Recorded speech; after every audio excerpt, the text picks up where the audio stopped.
Hi there.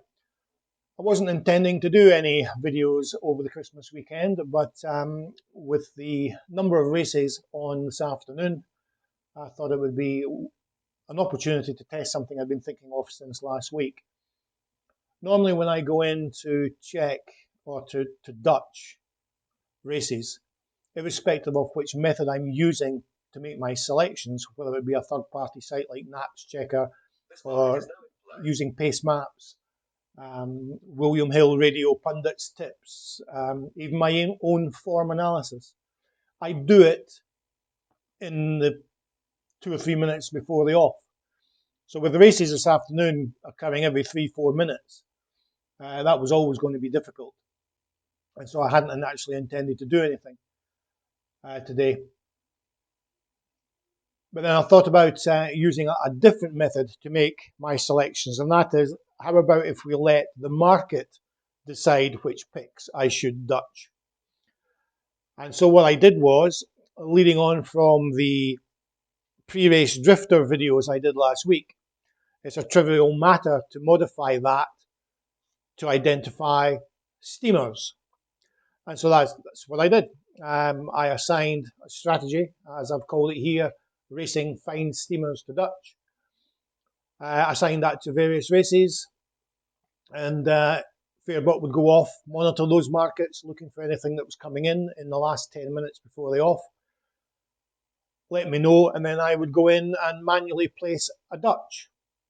And I haven't done any filtering, I didn't do any form analysis, anything like that. I just took whatever it was that Fairbot suggested to me. I think the only requirement or the only filter I've got on there is that the odds should be less than 20. And it threw up a whole load of races, sometimes with just one runner, sometimes with 4 or 5 runners. And it started off really well, had a little hiccup just after noon, and then it recovered really well until around about 3 o'clock when it fell off a cliff.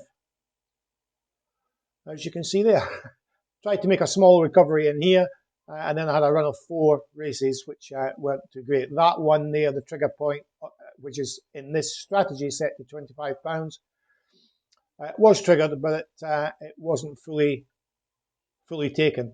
And that's partly because, as I've said in the past, if you have a number of runners, the more runners you have, the harder it is sometimes for it to actually green up properly.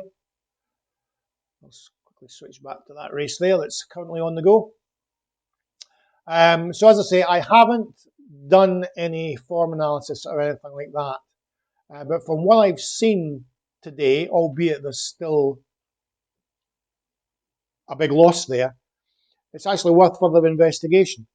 In the races where there were single picks, I think all of them bar one, which actually didn't trade out, which I think is one of the ones early on.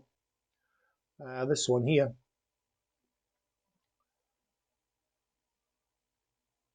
That one there. That one didn't trade out.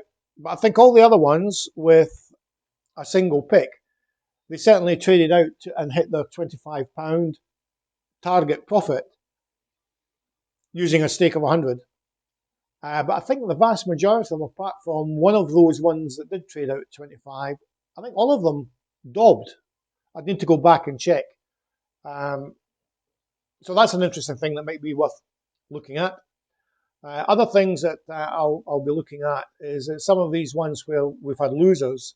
One of the selections is down towards the bottom half of the market, and so I wouldn't necessarily, you can see there's 4 selections there, and they're all in the bottom half of the market. So that, I think, would be a filter I would tend to employ, keeping in mind that when something's down the bottom half of the market, by definition, there's very little money on it. So that that price coming in as a steamer hasn't been driven by a lot of money. So that's something that needs to be looked at. But from what I've seen, I think it is certainly worth further investigation. Anyway, I thought you'd be interested in that. As I say, it's a trivial matter of modifying the strategy that I demonstrated last week with regard to pre-race drifting. And in fact, in one of those videos, I told you how to do it. So give it a go yourself and let me know how you go. Cheers.